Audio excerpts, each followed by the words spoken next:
listening to You Would Think, the Philadelphia Flyers podcast. I'm your host, Kyle Collington, and joining me once again, it's the one and only Mr. Kevin Durso. How are you, buddy? Doing well. How are you? Doing okay. Big drama week for the Flyers here. Not so much on the ice, but we will talk about that a little bit. But I don't really think we bury the lead here. I think we just dive right in. Big story this week. You know what?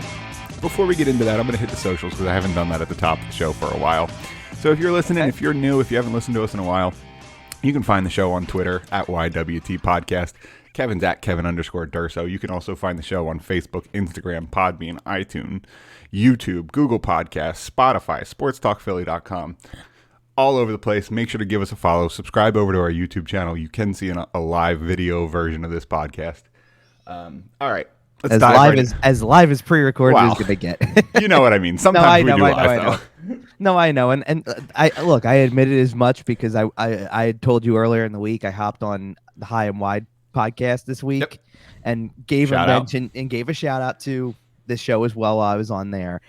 They did as well at the beginning. I didn't realize that actually. When I jumped into the studio, they were already like 3 minutes in. Oh, great. So they actually had mentioned the podcast. That's awesome. I didn't realize that. Well, make sure to go listen to them too if you're listening to us here. Flyers High and Wide. But where I was going with that is that basically we were going to get into a story because I didn't do that until Wednesday. So we were going to get into a story on that show that had come out in between our last recording time and that appearance. So I basically even said, I know what we're going to talk about on this week's show because it's going to be the number one thing. So let's, like you said, we should probably just jump right into it. Bobby Clarke made an appearance on what was the name of the show? It was the Cam and Strick podcast. Cam and Strick podcast. Or Cam and Strick show, Cam and Strick podcast. I don't remember which one it is, but it's to give people an idea of what is a Cam and Strick? It's Cam Jansen and Andy Strickland's podcast. That's what it is. And they've done, I don't know how many episodes they've done, but a good They've been around for a minute. Like, let's do it this way. Said other subject in this conversation, the one that everybody's pulling from it, let's just say, because Bobby Clarke was on the show for probably about an hour. It was a good hour.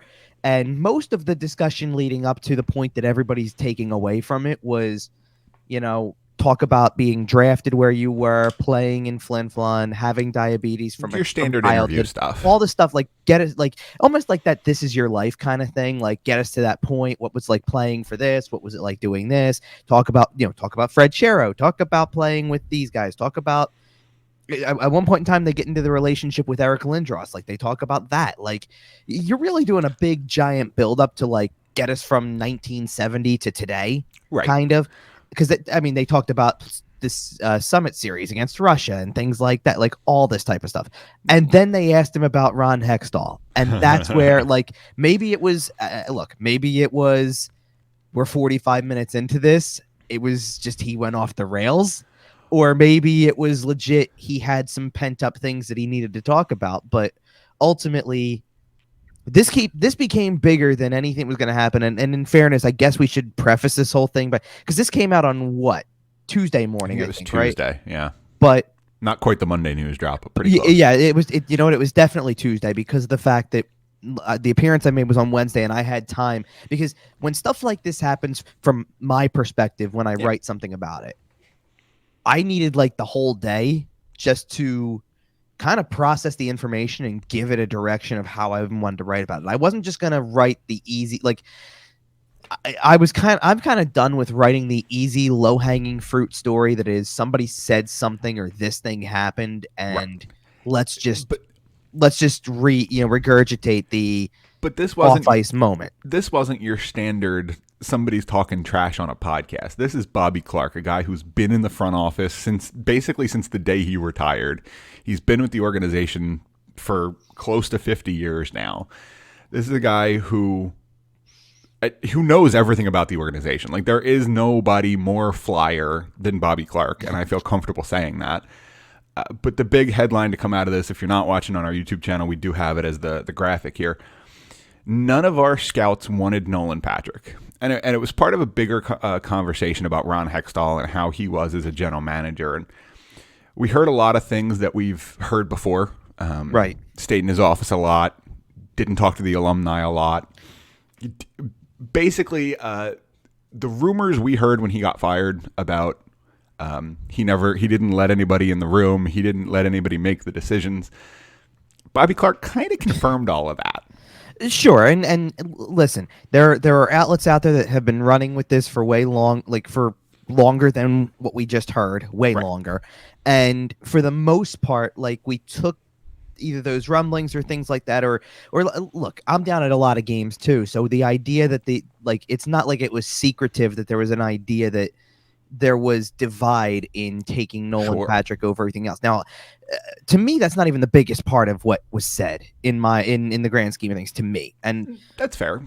If that's what you want to take from it, because you kind of hinted that you have a side that you're on before we started. So if you want to kind of take a side that makes this the big story to you, and as they would say on Channel 6 Action News, and by the way, if anybody's listening from outside of the Philly area, sorry for the local joke, but that's no, absolutely not. But the big story tonight, we refuse to apologize for Action News jokes on this show. Absolutely not. But you know what I mean? Like, your version of the big story tonight might be different from mine in terms of what you want to really take away from this. And you know what? I'm going to let you have the floor first on this. You tell me what your side is. Well, so again, like we said, he talked about a lot here, and there's a lot to break down, but specifically on this Nolan Patrick issue.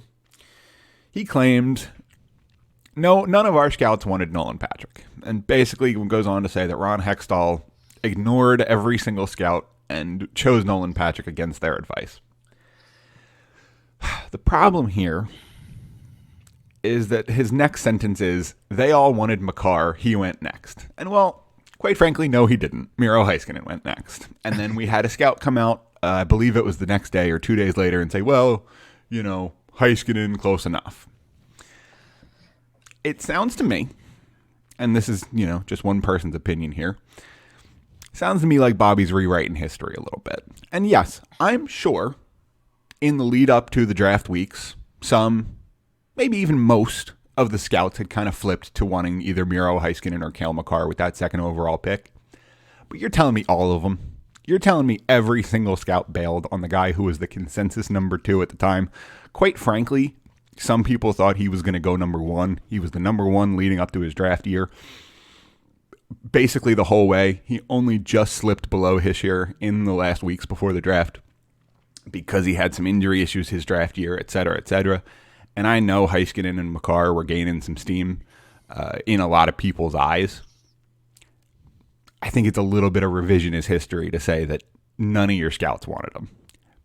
Because on the whole, and again, I don't know what goes on in the front office. I don't know what conversations the scouts had with Bobby Clarke or Ron Hextall or anybody in the organization. I find it hard to believe that nobody was still on Nolan Patrick's side here. And it's hard for me to believe that Ron Hextall spit in the face of every single scout and took Nolan Patrick. Okay, that's fair. And I think that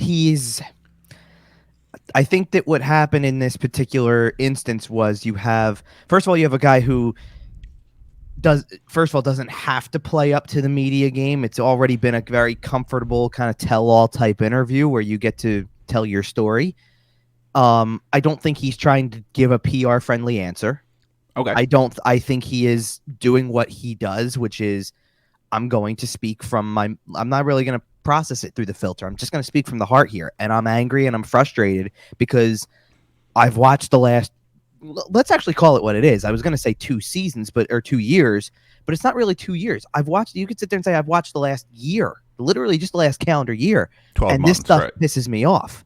Yeah. And I'm going to voice my opinion on it. And that's all there is to it. I think that to go specifically by Nolan Patrick is a problem. Right. Because in hindsight, it's really, really easy. That's almost low-hanging fruit to me to say, exactly. Well, look at Makar versus Patrick. We wanted Makar. Of course, we wanted Makar that's now. something fans do. Right. That's something fans say. Well, why didn't we take Alex DeBrincat? Why didn't we take blah, blah, blah? Stop. Yeah, but okay. So here's my problem with what you're saying with the DeBrincat thing.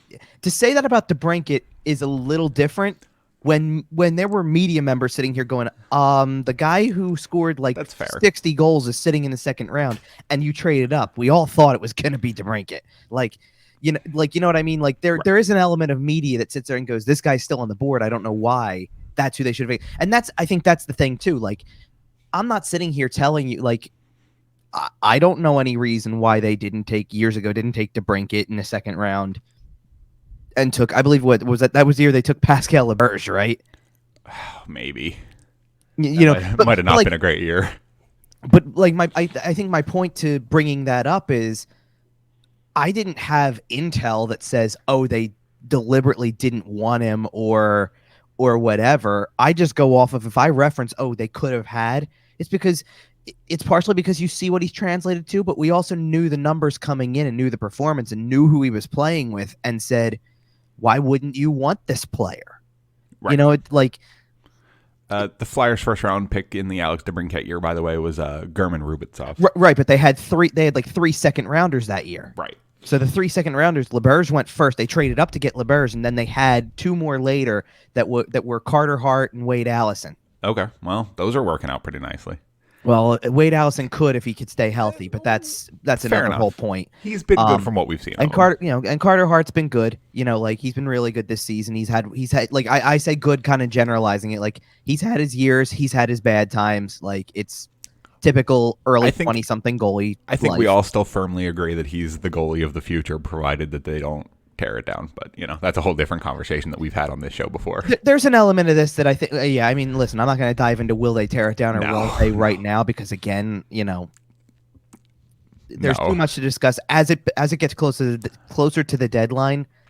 That conversation is going to get very interesting. I'll be able to tell you more about where I think they're really going to go with this. Like right now, the problem is that they're.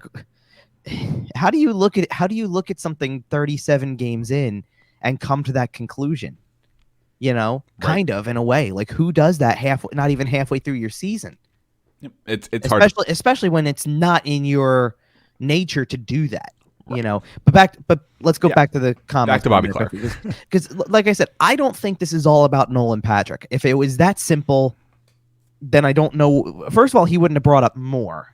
Because he really went on a tear after that. Like he just kind of kept going. It started with nobody wanted Nolan Patrick, which that's the big fancy headline. Maybe, and maybe that's true. Maybe that's not. Like maybe it's not really none of them. Maybe it's a very small minority of them said take Nolan Patrick. And like to me, what I keep coming away from this is the common theme from everything that he brought up had to do with, well, Ron Hextall didn't consult anybody. Right. He just went ahead and did it. Like he was the general manager.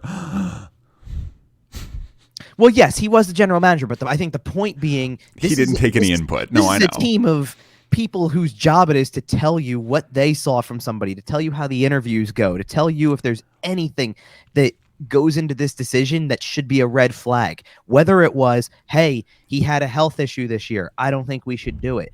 Or you want to know what I honestly have come back to a lot lately that really makes it that stands out to me?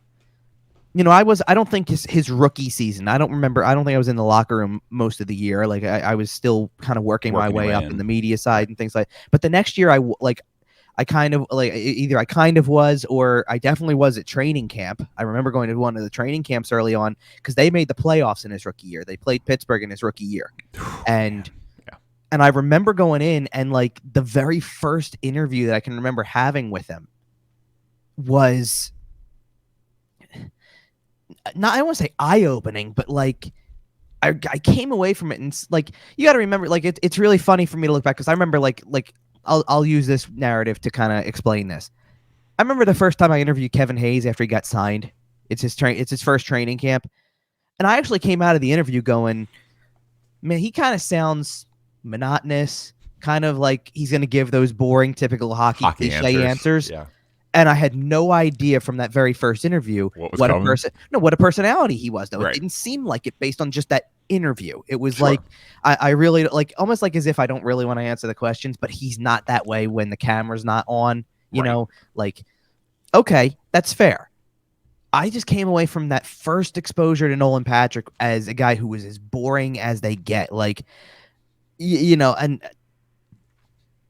I don't, he was just, it was really boring.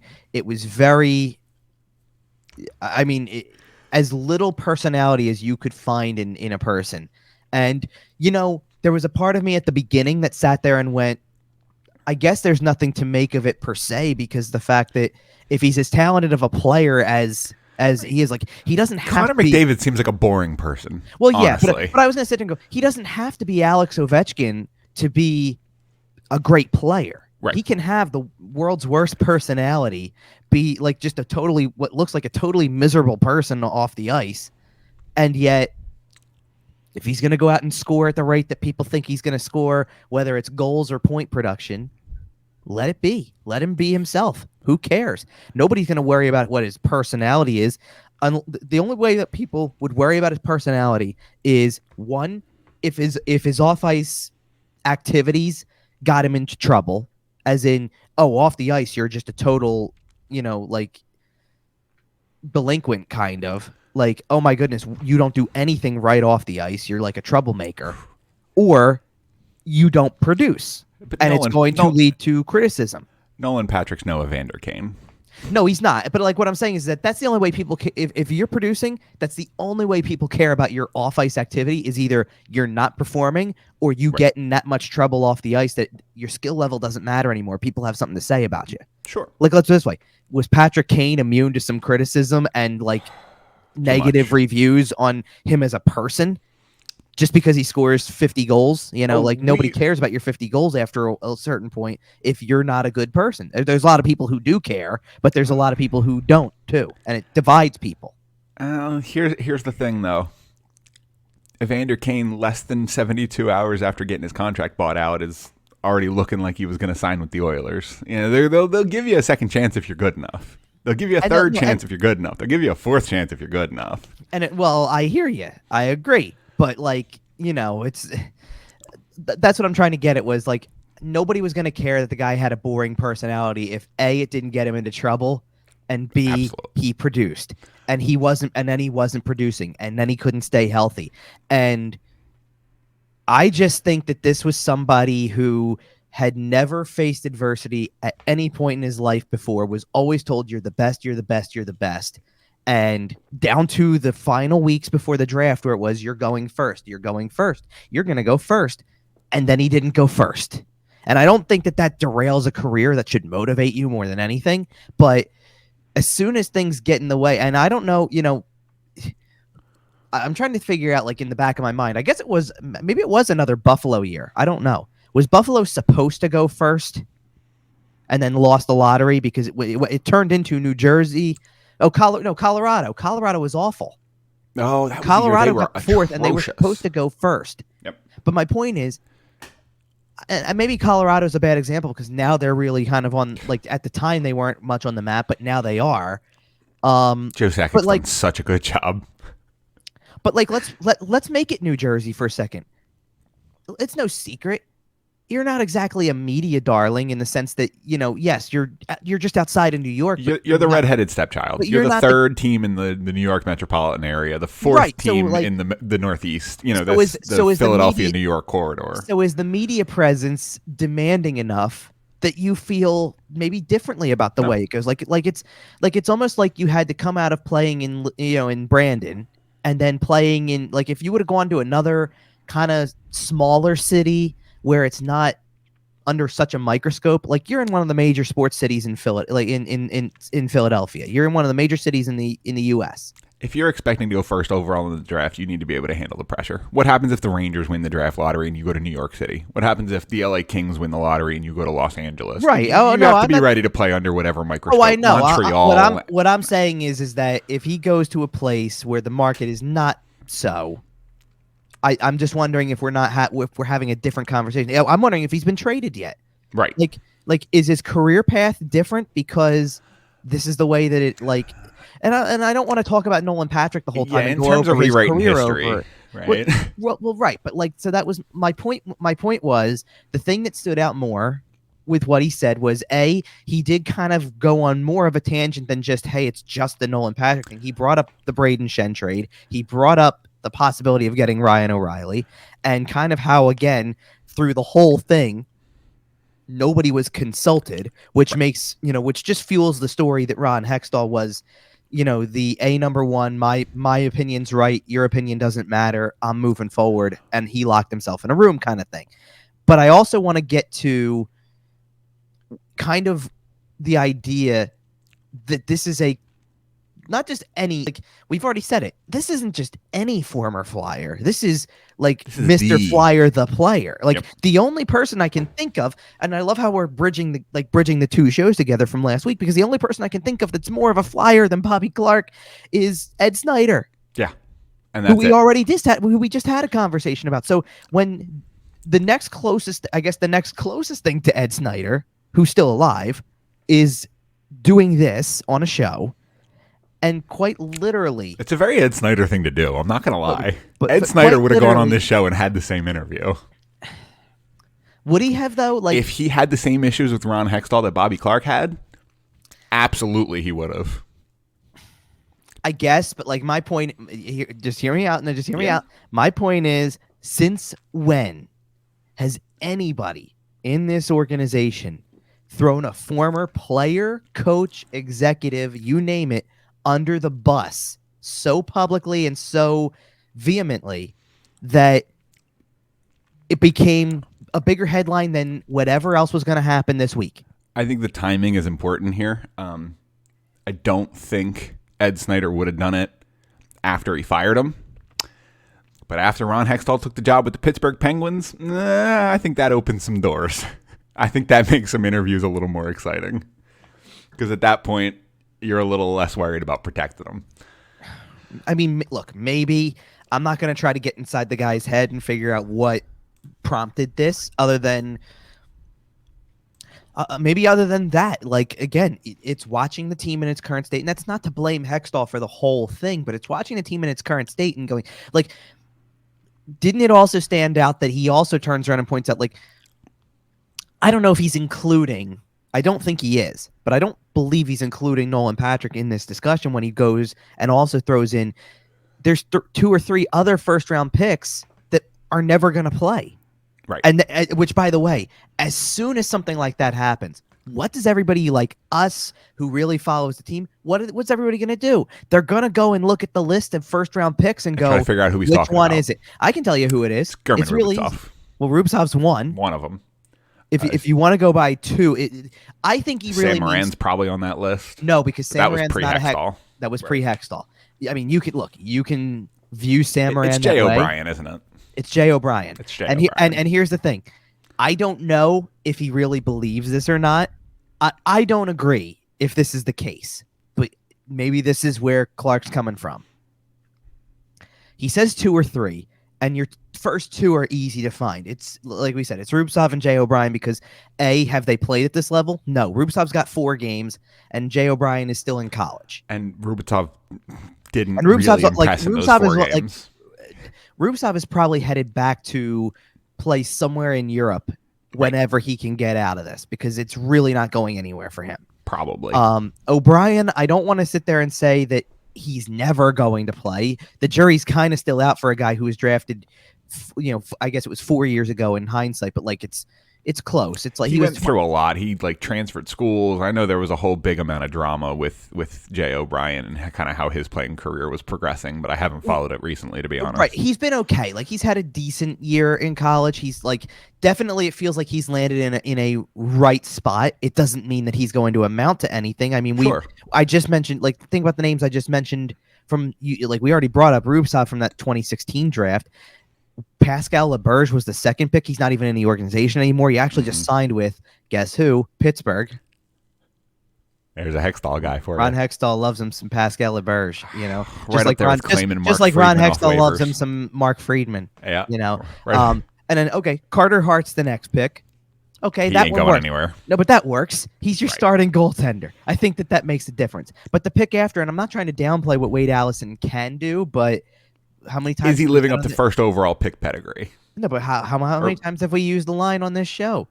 Your best ability is availability, and That's he fair. hasn't always been available. So Yeah, but he's young enough, and it hasn't been that as no, but much he of an keeps issue. no, but if he keeps suffering injuries that become detrimental to your long-term playing career, Yeah, for like sure. one way or another, like it was just like his injury this year was so preventable it wasn't even funny, and it wasn't like preventable in the sense that what happened was that much of a freak thing. It's you don't have to play those rookie games. You Right. really don't have to have competitive rookie games against somebody else. Like you want to play rookie games against each other, have a big scrimmage, Team Orange against Team White, let's say, go for it, because at some point a line's going to be drawn and go, don't hurt your teammate. Right, obviously. Even if you're playing against him in a scrimmage, don't hurt your teammate. Don't even get into a situation where something might happen. We need everybody. You played an opposing team. You played the Rangers rookies, which means guys wanting to make the team are going to play it like a preseason game. It's go all out. I need to prove myself. And there are still guys who are trying to fill that big heavy hitter role, and in the preseason or in rookie games or in showcases like that, they're trying to right. And it wasn't their skills. And he didn't take a big hit. It was a freak play, but nonetheless, he's been out the entire time. He hasn't played a game at the NHL level yet. Now, granted, I did see on Saturday night he scored a goal in the Phantoms game, so he's playing with the Phantoms. He seems to be coming along. He probably is going to be one of the first calls made relatively soon. Yeah, because they want him up here. They need him up here at this point. Like you need to play people up here who you think have a future, and if they don't, you're going to find out. Like that's what it needs to turn into. So he's got to play at some point. I don't think it'll be next week, but I wouldn't hesitate to say, right around the time that the original pause was supposed to hit, like get ready for February with him. He should be up here by start of February, I would say. Well, when you start trading guys at the deadline, you're going to need guys to come up and play in those spots, because I have a feeling you're getting a decent amount of draft picks and prospects back. So depends on what kind of prospects you mean, because if there's prospects that are borderline NHL ready, then they should just come right in and see what they've got. Right. To be honest, but I digress. I want to go back to I want to go back into the comment pool again for a second here, because like I said, that was the big thing to me.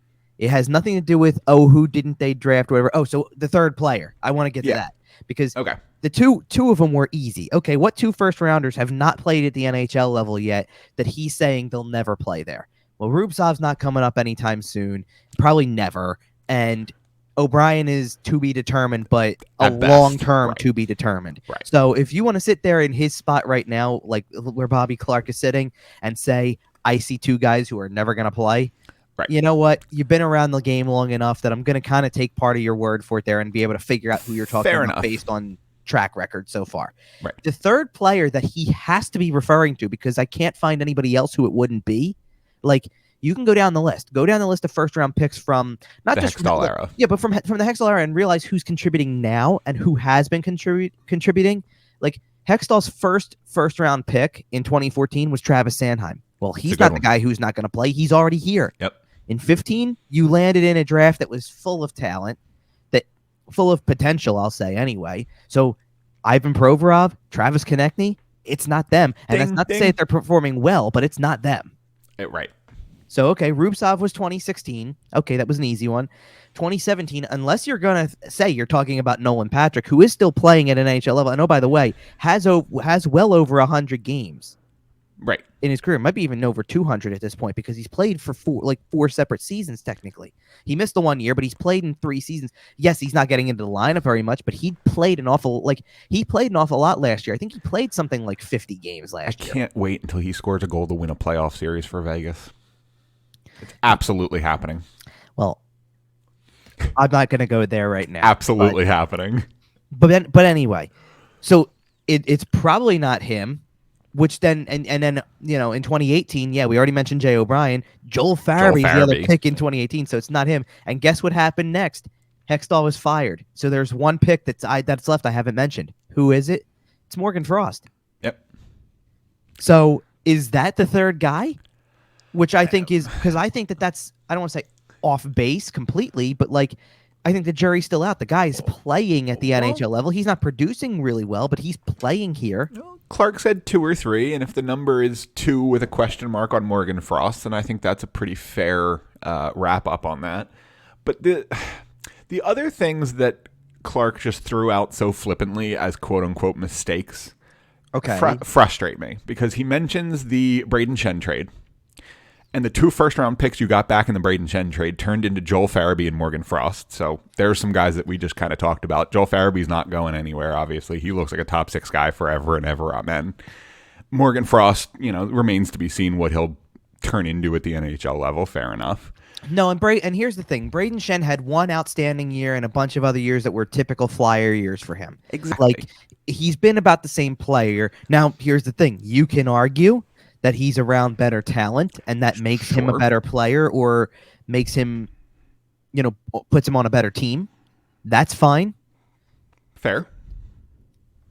Again, I think the principle of the matter is not necessarily that the trade was a mistake, but talk to the people you work with. These are the people who work in the team. He tried to sit there and basically make it sound. He goes, he was 3 seats down from where Hextall was, and Hextall's making the trade at the draft, and nobody knows about it. That's fair. And again, I don't know if this is a guy who's at the stage of life that he is, who's just kind of rambling on about things that he believes are mistakes, and whether, again, maybe it is a little bit of a revisionist history in his mind. Well, here's what I'm saying, and this is going to kind of lead us into a little bit of a bigger question about what this whole interview meant. You know the phrase, history is written by the victors? You've heard that before? Yeah. In terms of staying in the Flyers organization, Bobby Clarke won. He can kind of come out and say whatever he wants. And I'm not saying he's doing this. I'm not saying he's lying. But he can come out and spin it however he wants. And it's very unlikely that a sitting general manager in the National Hockey League is going to come out and make a statement and refute it. It's very unlikely that Ron Hextall is going to come out and go, well, actually, here's this, here's this, here's this. So to me, I'm curious. We all kind of agree that Ron Hextall was fired because he wasn't consulting with enough people, specifically with enough of the old boys, the alumni, the Paul Holmgrens, the Bobby Clarks, the et ceteras. Do you think, and obviously this is pure speculation, we don't know, do you think Ron Hextall wanted to tear it down and was in the process of kind of doing that? We saw him clear some cap space. We saw him do some good future moves. That's why we end up with Braden Shen for 2 first-round picks. Do you think he was trying to tear it down and the old club, I don't know how to refer to the bullies. I'm just going to refer to them as the bullies, just for the sake of the conversation. Okay. The bullies were saying, well, no, we don't want that. And I think that was the crux. That was the divide. Ron Hextall wanted to tear it down. The bullies didn't. The bullies wanted to stay the course and keep trading for mediocre guys at the trade deadline and keep making mediocre playoff runs. And that's where the divide was. Man, that's a loaded question. I know it is. And we're not going to know an answer. It's one of those situations where there's 3 sides to every story. Side A, side B, and the truth. Here's what I'll say then to try my best to answer it. And it's probably not going to be a direct answer to the question, but it'll be there are several things I think that happened that, for lack of a better term, that weren't supposed to happen, that changed the way that people thought in the organization a little bit. Again, this is not sourced information or anything like this. This is just me speculating from kind of the outside almost in a way. I've long since believed that one of the things that was a mistake for the team in terms of that direction, that if it didn't happen, maybe they may have been better off for it, was that they but I wonder what if they don't make the playoffs in Dave Haxtell's first year as coach. Because all of a sudden, I think that changes the narrative of what he can do, where the team is at. Oh, maybe now we should change our minds about where it's going. If you miss, do you know why people are saying blow it up right now? And I'm not saying they're going to completely blow it up, but do you know they're going to miss the playoffs for 2 years in a row for the first time? Yeah, exactly. Because if you start to make it a pattern, coming into this year, the joke was they'll make the playoffs because they always do. Year. It's every other year. So they'll make the playoffs. They didn't last year. They'll make the playoffs. 10, 12, 14, 16, 18, 20, 22. Yeah, of course. And the reality is what you do with this, what you do in this franchise is this. You prolong the idea that one area is the source of your problem because you make the playoffs then miss the playoffs every other year. It's 2013. You have a lockout shortened year. This is before Hextall, by the way, but you have a lockout shortened year. It doesn't go really well. You miss the playoffs.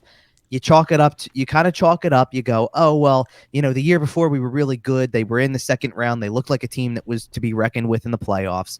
It didn't work out. They ended up losing to the team that did make it to the Stanley Cup final anyway and lost. So, okay, not no big deal, but like, all right, It happens.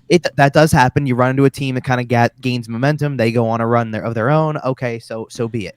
The next year, the lockout shortens everything. You miss the playoffs. The year after that, you get 3 games into the season, and this was still, now granted, Ed Snyder's still alive. There's a little bit of a different method to probably running the team. Sure. So 3 games in, Peter Laviolette, you're done. They haven't won a game all season. You're out. Craig Berube's going to take over. Fun they fact, make a I was run. at Peter Laviolette's last game as head coach. Nice. Okay. It's last funny. home game. Okay, last home game. It's funny. I was at John Stevens' last game. I was also at John Stevens' last home game. So, so 3 games in, he's out. Here comes Craig Berube. Then they make the playoffs. So now you continue down that path and you go, okay, interim tags off. You're the head coach. Then they miss the playoffs. Well, now it's the coach's problem. So the coach is out. Now we're going to hire somebody else. They go and now we can chalk that up to however we want to. Like, again, Ron Hextall's a new GM at the time. So this becomes a story of he probably just wanted his own guy. Right. For sure. Whatever, whether or not we want to say, because again, this is something that came up in the Bobby Clarke interview. Should they have kept him? Shouldn't they have kept him? Again, hindsight's a little easy to talk about when the guys won a Stanley Cup, but and also he was the interim coach for the first part of that run too. He was, but it wasn't okay. a Craig Berube team. He took a Mike Yeo team, honestly. Anyway. Yeah, but he continues to get good out of the team as his own, which is a different story. No. But it would have been one thing to say you didn't put this team together. Look what you did as an interim. They're playing behind you.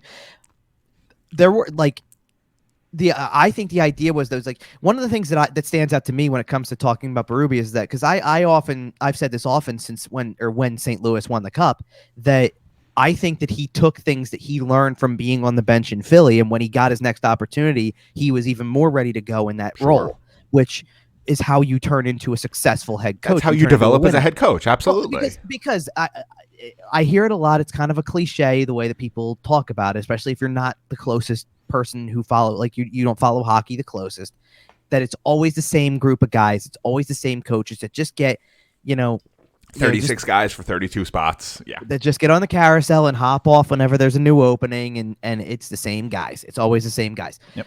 It's and not there that is some truth to that. It's not that I disagree with it, but to me, a guy getting hired for a second time is not the same thing as the guy who's now been the coach for 4 or 5. Claude Julien bouncing between Boston and Montreal for 15 years. No, I don't mean that either, because I don't mean multiple tenures. I mean when Craig Berube gets fired for the first time, here's another one. When, if and when, and it's a big if and when, but let's just use him as an example. In Toronto, if Sheldon Keefe doesn't work out and he gets fired, it's been his first head coaching job. Do you think it's not worth taking a chance on the guy in his second opportunity? I would absolutely give Sheldon Keefe a chance. It's not the same thing. It's not the same thing as when, when Alain Vigneault got fired in December. Right. The names that come out right away is, John Tortorella, Mike Babcock, Claude Julien. If Barry Trotz doesn't stay with the Islanders, it should be him. If Barry Trotz doesn't stay with the Islanders, write him a blank check. Give him 10% of the team. The only thing I'll say about Barry Trotz is that when he goes to a team, he goes for a long time. Uh-huh. But he has been with 3 other teams. And here's the thing. To some extent, him leaving Washington was on his terms, not the other way around. They didn't fire him. He left. No, his contract expired and he declined to renegotiate. Right. Yeah. So it's not like it was a firing. That's not why they had a coaching change. But if you're one of these teams out there looking for a free agent coach, and Alain Vigneault is available right now, and it's not to say that I don't like Alain Vigneault the person, but you're going to sit there and eventually go Montreal, Vancouver, Rangers, Flyers. I have a funny feeling Alain Vigneault is going to end up in Montreal after general manager Danny Briere hires him. Jeez, I mean, because he is considered a finalist. I don't know if you've seen that bit of news. Yeah, no, I know he's in the running in some way. I mean, I don't know how far along their process really is, but I've heard they have it narrowed down to about 3 candidates, and he's one of them. But regardless, back to the Flyers here. But back to this whole point, like, yeah.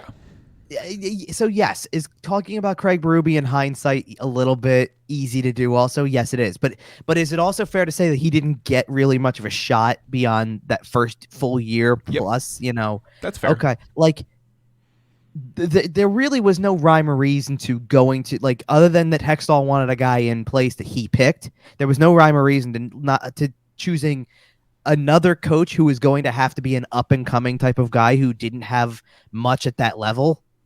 You know, like, there was no rhyme or reason to that. Other than, like, it's one thing if you say, I don't want Craig Berube as my head coach anymore after that year. Where's Mike Babcock?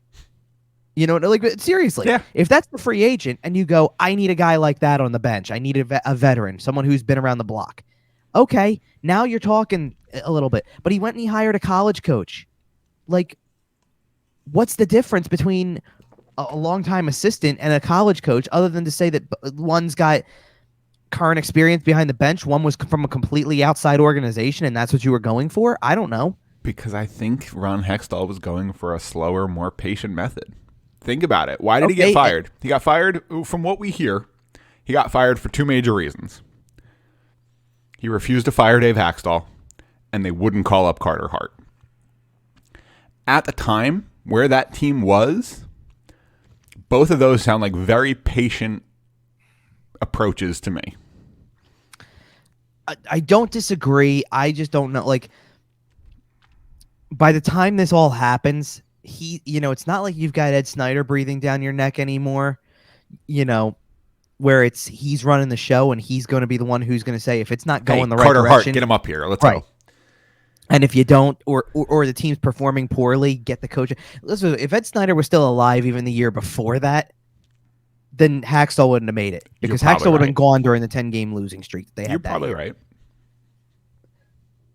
Because let's be real, and I guess we can't just talk the whole show about these comments. We're gonna have to get to the week that was. Also, we'll talk about it a little bit. We're getting there. We're not there yet, but we're getting there. Like, the only reason that let's just say the first one did prompt a coaching change, and they're on their way to a possible second one. And the only reason it's not going to prompt anything now, like, there's people out there who I do see who are actually sitting here saying, Yo hasn't done anything, they should get him out here too. It's not the coach. Correct. So just stop with this stuff. They're actually hanging on to him right now because of the fact that at this rate, why would you want to try to find, like, first of all, who are you going to bring in?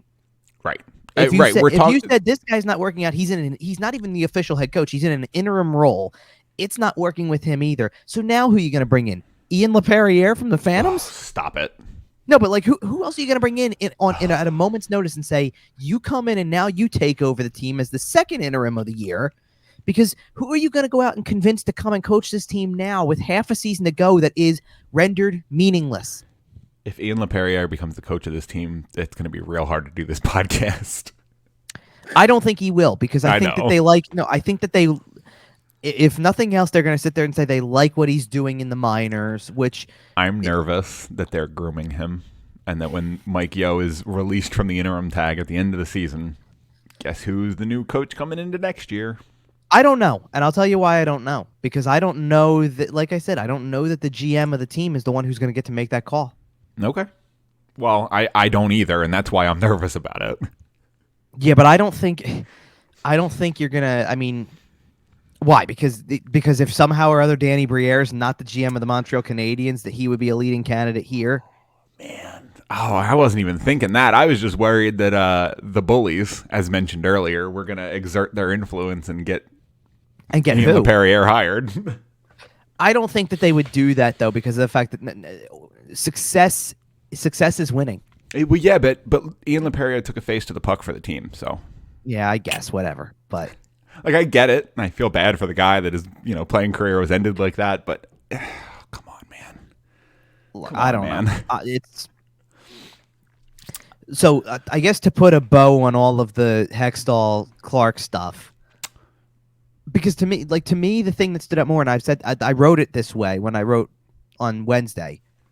How many, we're not even halfway through the season right now, and I know that that's an awful thing to say to you right now when we got more shows to do and all that we're not even halfway through this season yet, and we're already talking about it the way we are. But seriously, in less than half of a season, 37 games worth, and literally a season that got started three months ago on I think on Wednesday, something like that, or Thursday. I'm sorry, Thursday. 3 months ago Thursday, I'm sorry, 3 months ago yesterday. Their first home game, their first regular season game this year, was October 15th. Okay. So regular season started on October 15th. Yesterday was January 15th, and in 3 months' time, it's how much longer is this gonna the city is lit on fire in a bad way, and it's 3.5 months. You've got until the end of April. Yeah, and here's the thing, man. I'm not a good analyst. I'm too much of a fan for this. If you're the host. If Ryan Ellis is healthy next week, this team's not dead. And I don't think that's going to happen. I know Ryan Ellis, we're looking a little further out than that, but man, I still think that the healthy version of this roster is much, much better than what we're currently seeing. And I know that's the trick, getting everybody healthy. But man, and this Ryan Ellis thing, brutal. God, you got to make me the bad guy, don't you? No, you're not the bad guy. No, you're really? the guy with the facts. You want me to tell you what you're the guy with the facts. I'm the guy with the blind homerism. That's our shtick. That's our rapport. Okay, I got you. But yeah, no. If don't even keep the word playoffs in your vocabulary. I know. If you know, and I'm not talking to you specifically. If you're watching this team, get it out of your mind immediately. Think lottery. Immediately. Yeah, literally. What did I say last week? Bottom 5 team, and I mean that because, and we'll get into it when we talk about the results. I'm still trying to put kind of like a little bow on this little section because of the fact that to me, how many things in half of a season have we talked about that are off-ice events? And I'm not talking about, they fired another coach. It's not that simple. Right. It's all of the other stuff. Basically from, you know what, I'd have to go back and look specifically at what their record was. And I guess, I'll try to do it on the fly here. Yeah. But November 16th was the night that they had the Hall of Fame ceremony. Okay. And they won the game that night. The night they didn't induct Lou Nolan into the Flyers Hall of Fame? That night? Speaking of which, by the way, best wishes to one Lou Nolan because the fact he missed last night's game. I believe he is also in COVID protocol right now. That's a shame. Get better, Lou. So he's out for a few so didn't do anything on Saturday. Take your time, Lou. Come back when you're ready. And how many home games? They got 2 next week, right? It's going to be Tuesday and Thursday. So I imagine he's out for those. I guess maybe the following Monday. If not, maybe the 29th at the end of the month. But a person to lose age, I don't want to speculate. Come back when you're healthy, Lou. That's all that matters. And he's missed time for other things before. So, it's not absurd to think. Let me see here. Okay, perfect. It's not like there was an Iron Man streak being broken or anything. No, but they did. I'd have to look it up. We got an email about it. I'm so convinced that's why the Carolina game got postponed, by the way. No, because they still. Well, no, the Thursday game was on the road. That's true, but that's not why. I don't think that's why. My little bow on the Bobby Clarke situation, by the way, is let's put it this way: Bobby Clarke's not the best at remembering things on draft day. I hear you, but no. So okay, so let me go back to go back to that Hall of Fame night game for a second because after the Flyers won that game, they were 8-4-2. 8-4-2. Yep. It's a modestly good record. The first and month we were thinking season, good. We were thinking strong things for a team that hadn't seen a whole lot of Kevin Hayes yet and hadn't seen Ryan Ellis right. You yet. were still kind of going through the process of get these guys healthy, look at what your record is, and you might get there. Also, Kevin Hayes is, kind of starting to shift towards games we saw this week. Kevin Hayes is starting to pick up a little bit. He's still hurting. He's still not looking 100%. I'm certainly not fighting you on it. I know you called him the ghost of himself or a shell of himself, something he like that. He right now is, and so will Sean Couturier, and so will Ryan Ellis. There's too many guys. You want to know my honest opinion? Yeah. And again, it's just an opinion. Always. We get to February, and if Ryan Ellis is not skating yet, Chalk him. then he's going to be on the shelf for the rest of the year. I think, honestly, when you're looking at this guy and the fact that he's got 4 or 5 years left, at that point, I think the season is as lost as it looks like it's going to be in a month. Exactly, but don't waste his time. And if he's healthy for 2 games at the end of the season and you can play him just to kind of get him some ice time, fine. But other than that, there's another reason for me too, because quite frankly, to go off of these 2 games from this week, you can't send Cam York down. No, you can't. You really have to kind of right now until he shows you something that proves he should be back down there. He's holding his own enough at the NHL level. You've got to let him ride it out a little bit here. You've got to reward him. There's other people we can scratch. Don't worry. Oh, I'm not saying that there's not. It's just, he's playing well enough that you've got to try to see what you got, And yes, by the way, in case you're paying attention, Keith Yandle is still in the lineup. Keith Yandle is one of 2 defensemen in the lineup, or on the active roster, who has not entered COVID protocol. Yeah. Because even Rasmus Ristolainen entered COVID protocol, missed Thursday, came out of protocol ahead of Saturday, but did not play because he literally came out of protocol on Saturday morning, and they basically just pumped the brakes on his return, which I think is actually fair. He did have, it was pretty well documented. He had a rough, Mike Yo said he didn't realize this. He had a rough bout with it last year, and it's like, okay, you know what? Take all the time you need to kind of feel good. Yeah. If you need to. Anyway. I do want to mention, so I'm going from since we're talking about COVID protocols, I did also want to mention what happened on Tuesday. Kind of the game getting postponed. Carolina was already in town. That was a mess, wasn't it? Yeah, and apparently they were pretty annoyed because the Flyers ended up practicing on Tuesday. There's nothing wrong with a lot of what happened, actually. The game getting postponed is a league decision. Right. It's, look, the Flyers can make requests all they want to the league, but very clearly, depending on what... The league does not care about your requests. It's what circumstances favor them, which is... No. We don't basically. And look, I'm not saying the league is footing the bill for this type of stuff, but they don't want to have to reschedule a game that involves somebody traveling 3,000 miles if they can help it, right. And they don't want to have to reschedule games they're willing to reschedule games where the travel's not crazy. Like, it's why when the Islanders are able to play on Tuesday night at Wells Fargo Center this upcoming week, and you can move that Detroit game and say, okay, Detroit can come into town. That's not that bad. Right. They'll do it. It's why they'll say, okay, Carolina can make it back into town. It's not that bad. You're on the same coastline at least. All right, fair enough.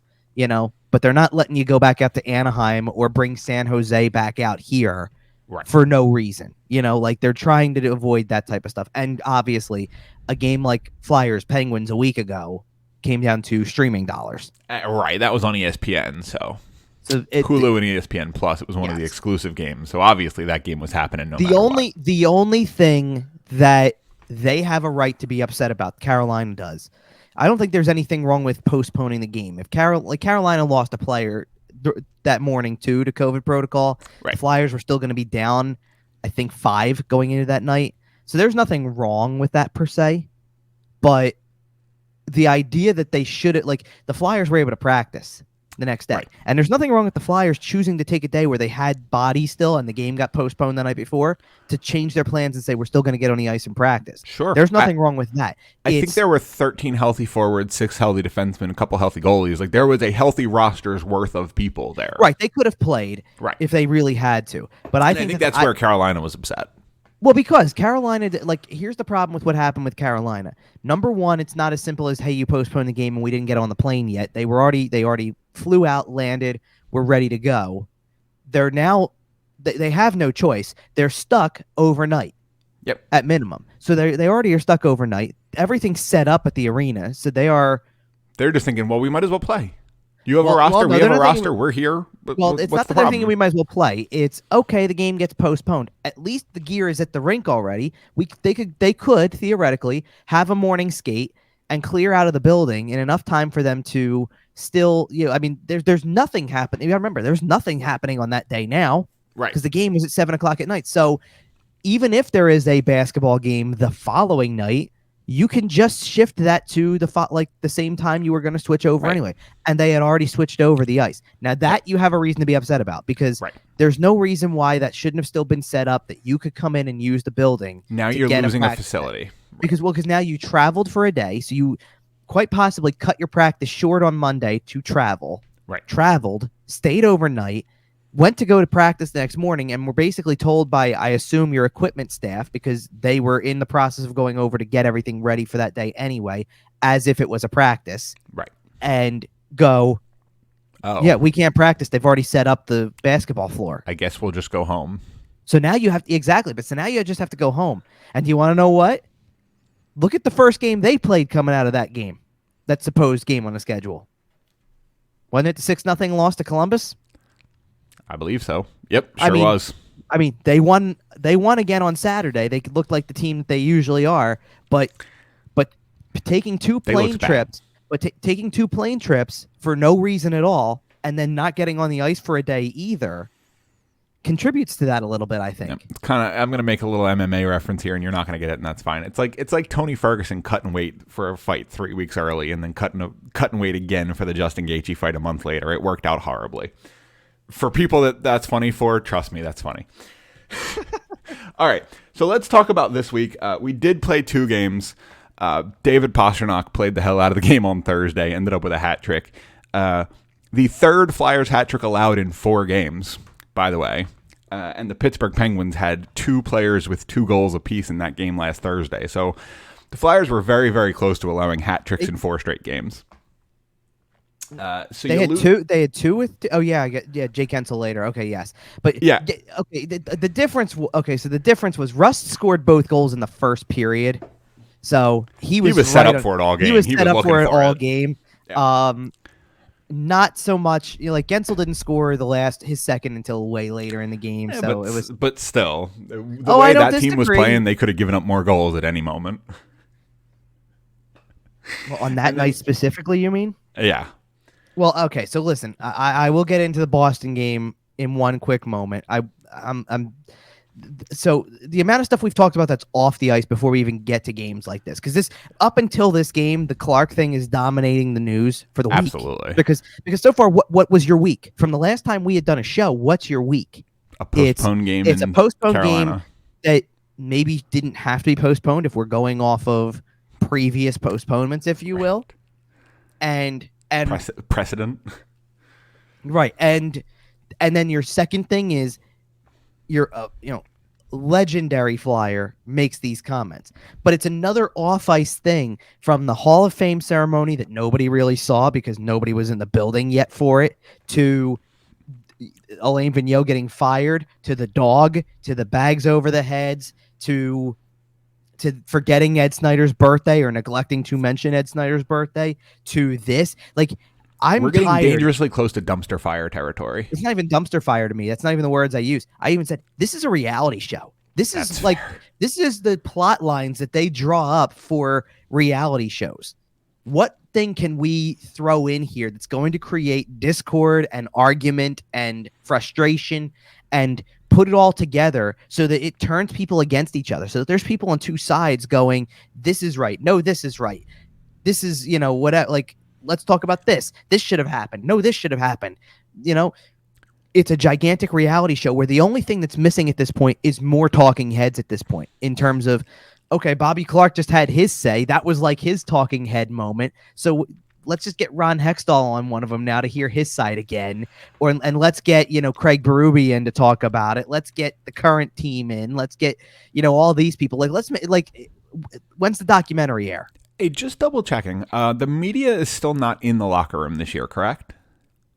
No, okay, so we were never in the locker room this year, but now at the moment we're not even doing in person anymore. Okay.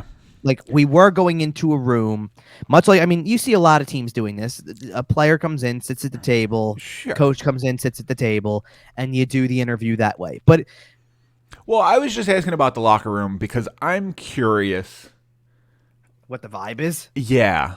And I know that by the time the media gets in there, they're all in kind of post-game press mode, blah blah blah.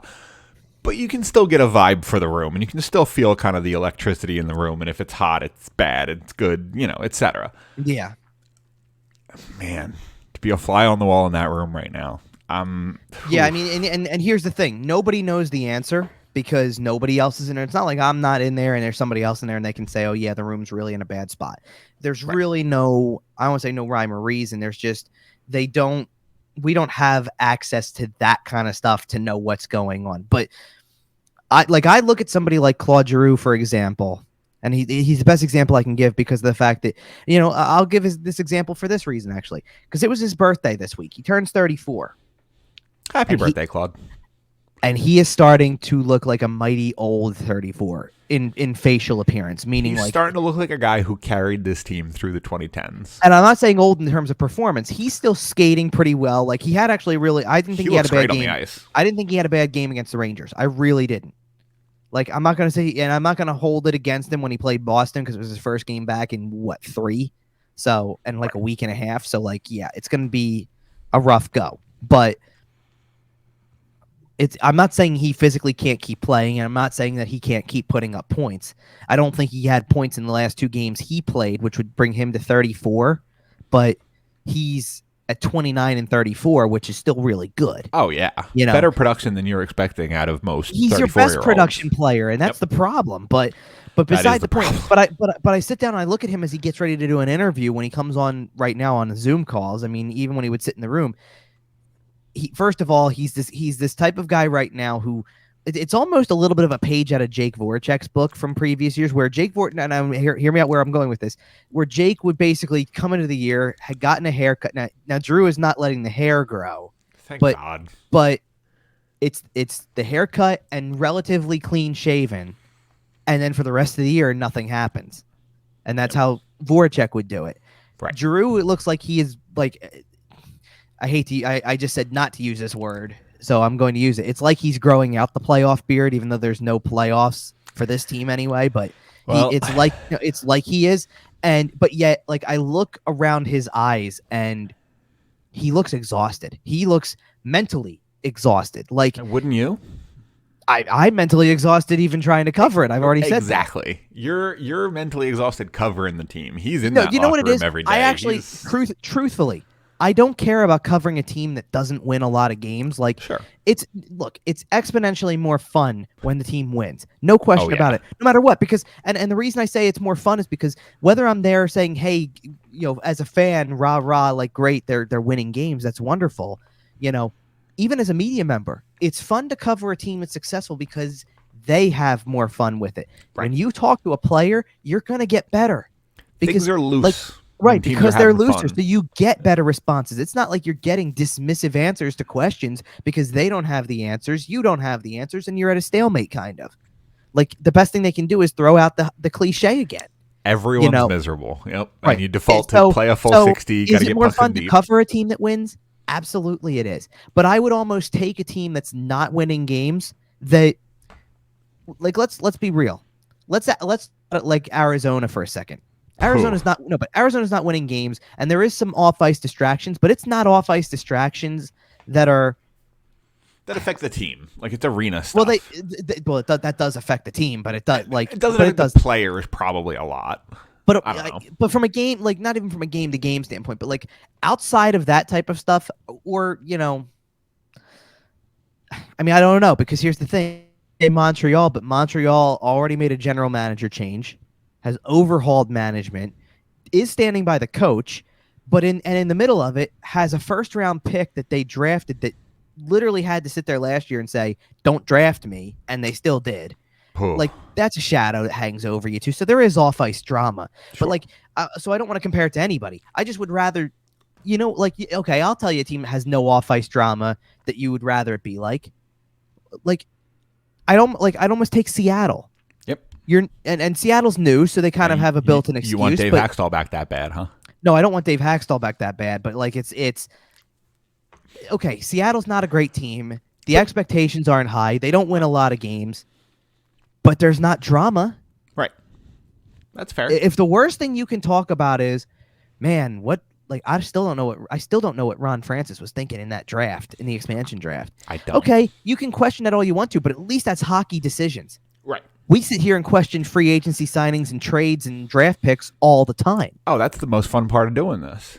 We spent the whole summer breaking down the trades. Absolutely. Right, but that's part of what we do with the game, is that we watch players on the ice and go, how did they think that this guy was better than this guy or whatever, right?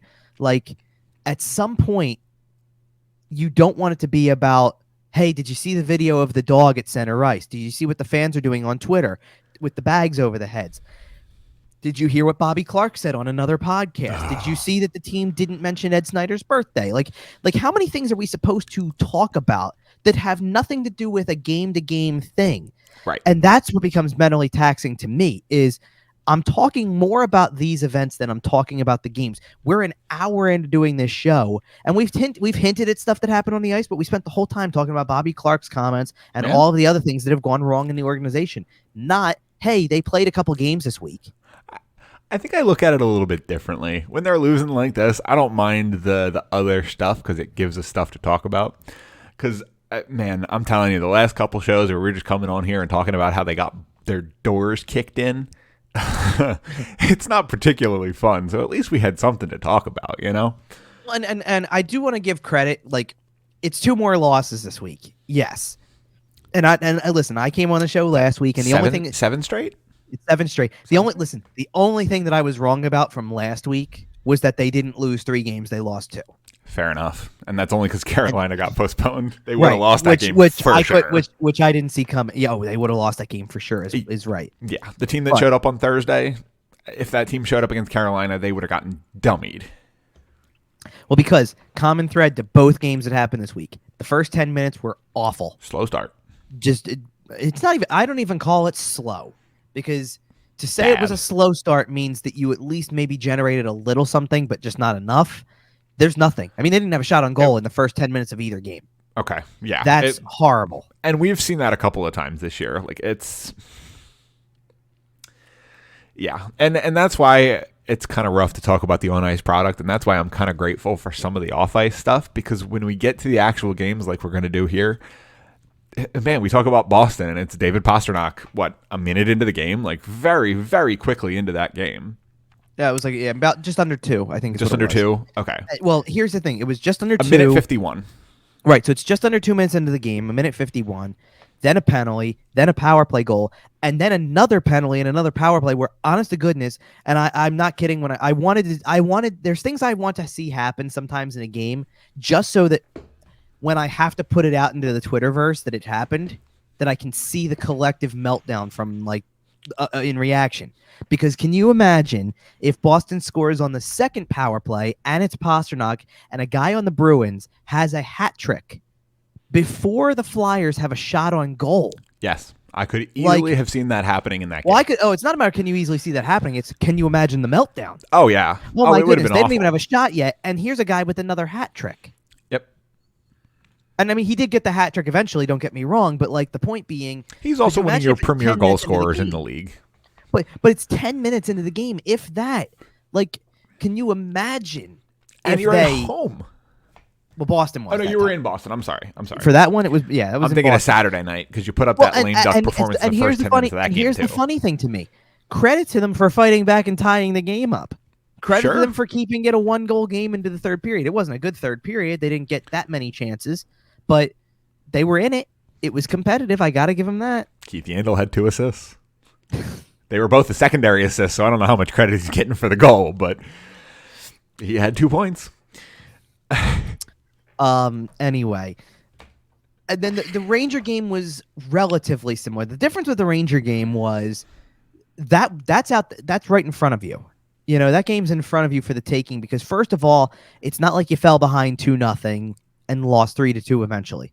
You fell behind 1-0 again before you even have a shot on goal. You're trailing, right? But then you do get it tied, and then you play through the second period, and you play through the third period, and you're more than halfway, or just a little bit more than halfway into the third period, and you take the lead. And Cam York scores his first career goal to take the lead, which is cool because he's really earned it a lot in the last little bit. He's played well. And that's the kind of thing. The young kid defenseman comes up, plays well, scores his first career goal to give you the lead more than halfway through the first period. 10 minutes, 11 seconds in. Less than 10 minutes to go in the third period. Guy scores his first career goal to give you the lead. That's the kind of thing that should energize you. Yeah. Well, and it seemed like it did, and then 37 seconds later, that Philip lead Hedl was gone. Yeah. But it's like there's two problems I have with what's going on right now. The first is that it just feels like they wait for the whatever's going to go wrong kind of thing. Like, it's already in their heads. Something's going to go wrong, and when it does, they're not going to recover.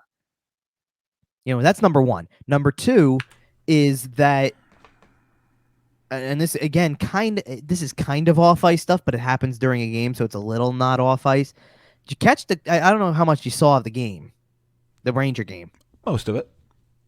Okay, did you catch how loud it was when the Rangers scored a goal?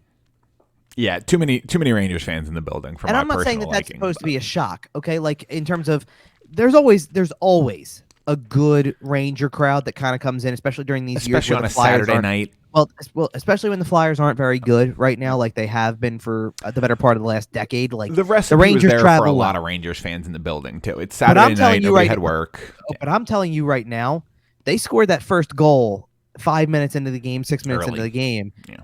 And I'm like, are we sure that it's Wells Fargo Center, or am I in Madison Square Garden? Yeah, it was. It's not fun to say. And so it felt like a Rangers home game.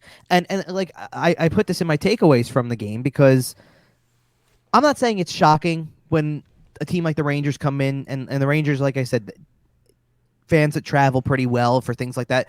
Definitely you're going to get, the other thing you're going to have is you're definitely going to get some fans in the area. There's always a part of that South Jersey crowd, and maybe even part of the Philly crowd that are transplants in some way. They're either, hey, they're South Jersey from North Jersey originally, so they're more Ranger fans than they are Flyer fans. Right. Whatever. You're going to have people who go, it's easier for me to get to a game from here than it is to go all the way up to New York, so I'm coming when they're in Philly. Makes enough sense. But when with bridge tolls, it's probably cheaper too. Probably. But when fans like that try to start chants for their team, like, okay, it's not a shocking Rangers fans are going to try to get a Let's Go Rangers chant going. And yeah, one or two of them break through, and then the boos start because you're like, oh, like this isn't happening here. Shut up. And the boos drown it out so quickly that the thing lasted for 10 seconds, 15 seconds, and it was over. This was consistent. This was loud Let's Go Ranger chants that could not be silenced. And this is in your building. Yep. And I'm not trying to pile on with everything else that's going on off the ice or whatever, but like. But you know what Comcast sees? A full building. Oh, right. Oh, I agree. But like, what I'm trying to get is that, are you proud of this? Are you proud that there's Rangers fans chanting for their team loud enough that they can't be silenced in your building? Quite frankly, they should be. They're first in the division. They're a solid team. Rangers fans have absolutely every right to be confident and happy and having fun. I mean the people who are sitting in the box for the Flyers. Like, are you proud? Are you proud of this? Like, Rangers fans, like I thought this too. They have not only do they travel well anyway, because yes, it's a nationally known team that's been around for every right to come shove it down our throat. But exactly, it's like it's not like you don't have a good team. Yep. And that was the common theme for the on-ice product for both games. These are both 3-2 regulation losses. Yep. That they're certainly competitive. The Flyers had one game tied in the second period in Boston, and the other one they're leading in the third period against the Rangers. Yep. And that's two really good teams. And when Philip Hedl scores 37 seconds after Cam York, they're losing the game. It's done. You're done. That's the kind of goal that breaks this team. Team specifically. Okay, but my point is, so Boston's still on the rise because of how many games that they had called off earlier in the year. They're still charging back. So for Boston to be up to 13th in the league in the standings to get to that point, like, I'm getting closer to chalking them up as a top 10. Like, for sure. They're working their way towards it. They're tied. And they still have 2 or 3 games in hand over just about everybody. 4 or 5 over some teams. There are 35 games. Well, ready for this? Here's the irony. They're tied in points with Minnesota, who's 12th, and Minnesota actually has a game in hand on Boston. That's how much they've missed. Wow, Minnesota's been good too. But Vegas Kirill is Kaprizov's been good. But here you go. Vegas is 2 points ahead of Boston, 4 games in hand for Boston. St. Right. Louis is 3 points ahead, and Boston has 3 games in hand on them. Like, they're going to climb past these teams if they stay on the tear that they're on. They're almost definitely going to pass Vegas, St. Louis, and Pittsburgh. Pittsburgh's a little closer, but they could. That's and in fairness, in terms of league rank, because you don't look at it this way, they probably 4 games in hand on Nashville, 5 points ahead. They can probably pass Nashville. Probably. They've been playing well enough. Well, the only thing that makes me say that they might not right away anywhere, that might be a little bit of a challenge, is they did just play Nashville on Saturday, and it went to overtime. So it was actually a really good competitive game between two teams that are right there. But so Boston's there. The Rangers are in third.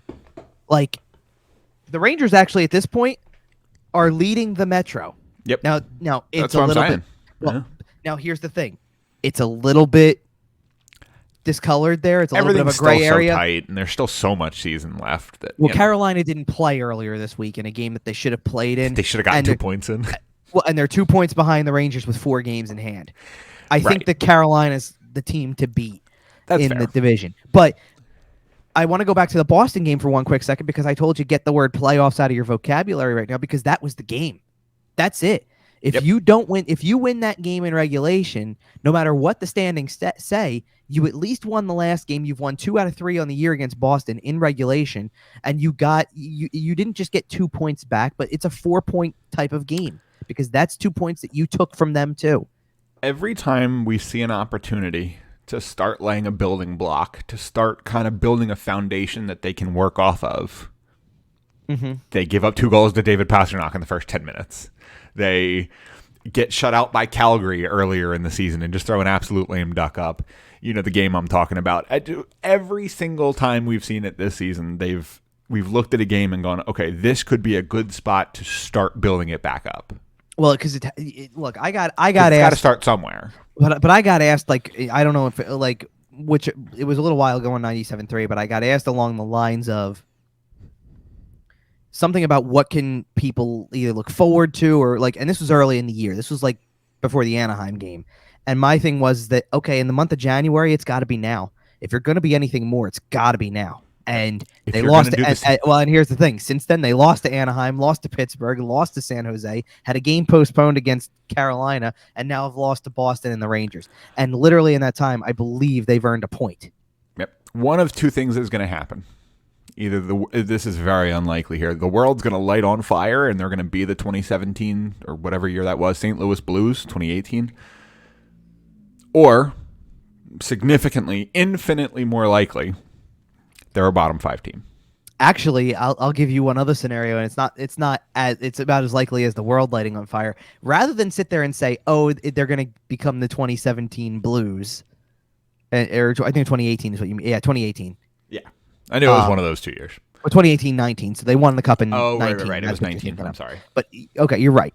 Either, I think that's an extremely unlikely, the world sets on fire. The other thing that happens is that things get so bad like they were 2 years ago that the league can't finish the season, so 24 teams make the playoffs, and they might actually make the top 24. Oh, God. And if that happens and they win a round, you know what? You know what's going to happen? They're going to win a round. They would make that, and then they'd win the qualifier. They're going to win a round. They'll get all the way to the Eastern Conference Finals, where you start locking in the bad draft picks, and then they'll get swept in the Eastern Conference Finals, still pick 27th or 28th, whatever it is. That's 100% what's happening if something like that were to happen. Although I think the NHL will do their absolute best to avoid that, because the bubble. They're powering through. It's not really gonna happen. But the NHL's not shutting it down. No, but I'm making a joke. So I know. To wrap it up, I want to get to I was mentioning don't have playoffs in your vocabulary, because I'm going to tell you why they're not going to make the playoffs. But I'm also going to try to tell you why bottom 5 is realistic to me. Because I don't know if I really went in. I think I said it last week, and I didn't really go into why to me. So I'll go into why. So I'll start with get playoffs out of your vocabulary, because after the most recent game, Boston still has 2 games in hand on the Flyers in that last playoff spot, and they're 13 points ahead. That's the last playoff spot. 13 points with 2 games in hand. Pittsburgh has the same number of games, and it's exactly what you think it is. It's 16. Like, that's your next closest opportunity is you need to make up 16 points to make the playoffs, probably. When you That's start not thinking happening. about it like that, it's pretty depressing. It is not happening. So let's go to the other side. And here's the thing. I wrote this in takeaways after the Thursday game against Boston, because on the same night that Boston beats you 3-2 in regulation, it was a closer game than I imagined, for sure. But on the same night that happens, the Islanders beat the Devils in regulation. The Sabres beat the Predators, so Buffalo got a win. Chicago and Montreal went to overtime, thus giving both teams below you making it a 3-point game. Right. And Chicago won it in overtime. Ottawa beat Calgary. And I think that was all of them, but like there might be one more. Okay, maybe the fact that Columbus shut out Carolina and officially moved ahead of you. And then to top it all off, go to the game against the Rangers, where again you lose in regulation. You look like you could win the game with 9.5 minutes left, based on where it sits, and now you lose it in regulation. And now this night you didn't have much help because the Islanders lost in regulation, Buffalo lost in regulation. Oh, hold on, Chicago beat Anaheim, shut them out, and then you keep going. Oh, look, Ottawa beat Edmonton. So there's like a handful here. And the funny part is that as the week goes on, I just want to read off a couple of games. Because first of all, one of the teams that's trailing you in the league standings is the Islanders, who you have for the next 2 games. Not only do you have for the next 2 games, but you have 3 times in like the next 5 or something like that. Like Monday, Tuesday, they play Columbus on Thursday, Buffalo Saturday, Dallas next Monday, and then Islanders again on the road. So I don't think this team beats Buffalo. Oh, I don't have them beating anybody right now until I see something different. These teams, like that's probably your streak snapper, but I don't know if they beat Buffalo. Well, anyway, so to keep kind of looking at this for a second, here's where they are in the standings. So they're 25th in the league standings. Chicago with the shutout win against Anaheim on Saturday officially moved ahead by 2 points. Vancouver is ahead by 2 points. Columbus is ahead by 2 points. And then there's now, like, at that point, there's a noticeable gap because the next 2 teams in front of you at 38 points, 5 points ahead, are both at 35 games and you're at 37. So there's a noticeable gap. You're pretty much no better than 22nd at best, right? That's to start with. Behind you, the Devils are tied in points. Same number of games, same number of points. So you could get past at any moment because all it takes is 1.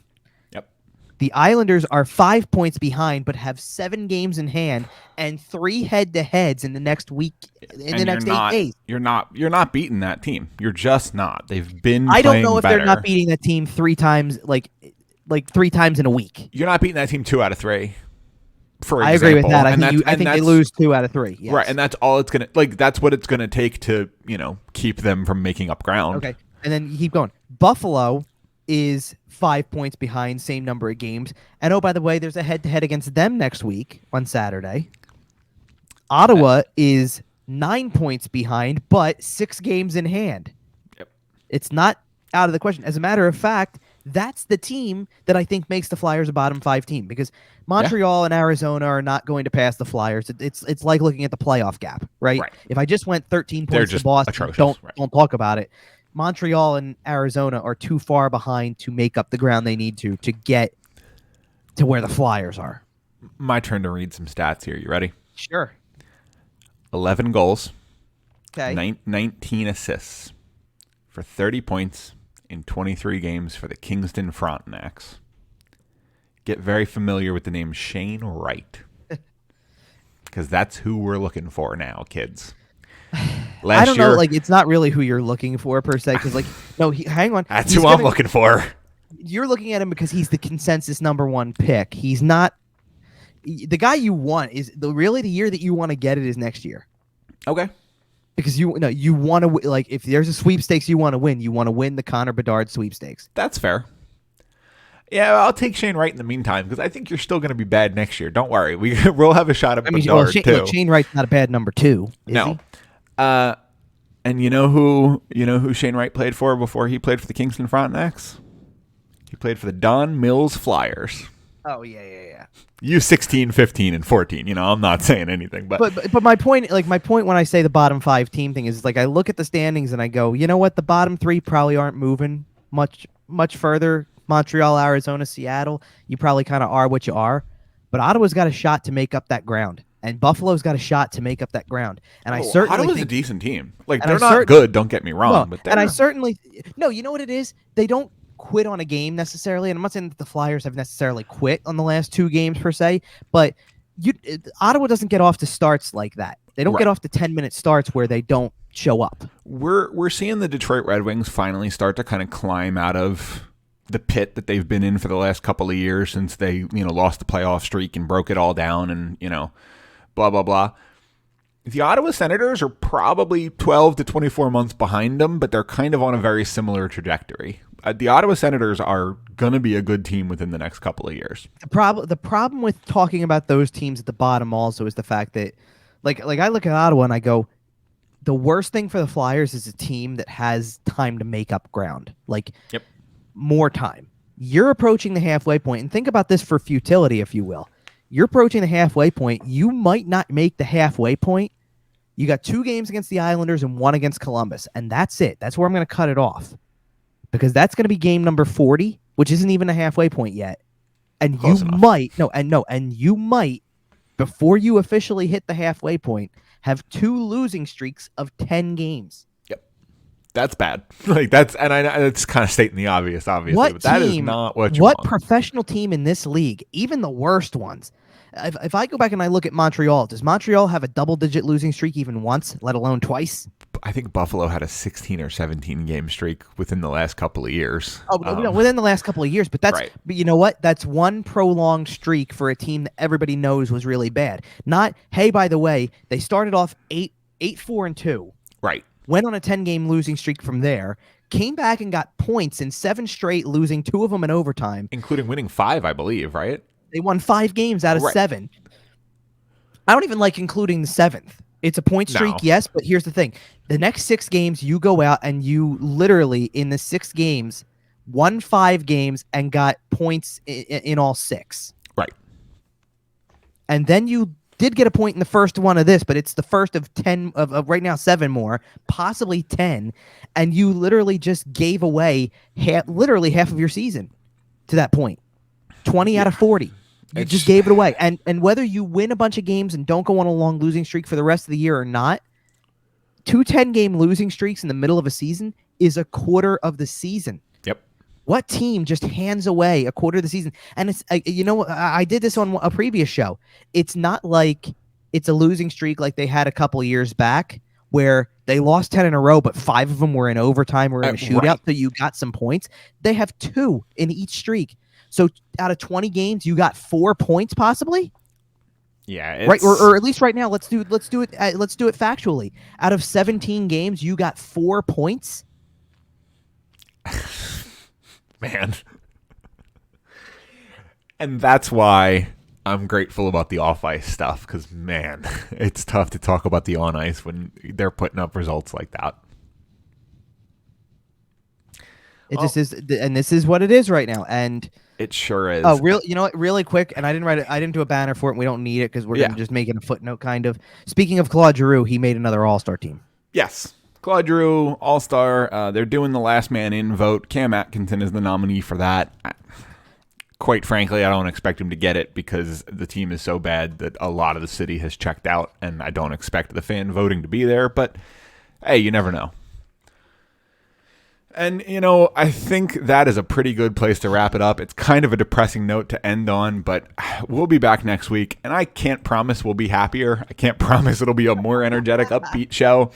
But I can promise that we probably won't talk about Bobby Clarke for an hour. So, unless he comes out and says more dumb stuff. But, in the meantime, make sure to follow the show on Twitter. I don't know how dumb it really was. Well, In the meantime, make sure to follow the show on Twitter at YWT Podcast. Send us any thoughts, feelings, comments, questions you have over there. You can follow Kevin at Kevin_Durso, at Sports Talk PHL for all your sports news, at Flyerdelphia for all your Flyers updates, at Eagledelphia because that playoff run starts today. Hey, real quick, give me a prediction. Let's go. We're recording this before the game, Sunday morning, our usual time spot. Give me a score so we can look dumb later.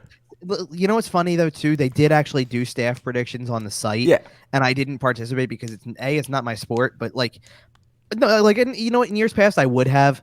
I just don't now because I feel like no one wants to hear the hockey guy chime in on this. 34-10 bucks. No, I think it's gonna be closer. Actually, you know what? I'll say what I said earlier in the week. Honestly, 28-21 bucks. Okay. But you know, Tom Brady has to prove he can beat the Eagles in the playoffs. So and in fairness, I actually kind of don't think it's going to be that. Like that's what I'm saying. I don't know if I really think that's going to be the score because I think it's going to be lower scoring than that. The weather's supposed to be awful, so I think that makes for good playoff football. Right. So I think you're going to get an ugly one. Like actually, 20-7, 20-10 sounds about right, or 2013 sounds right.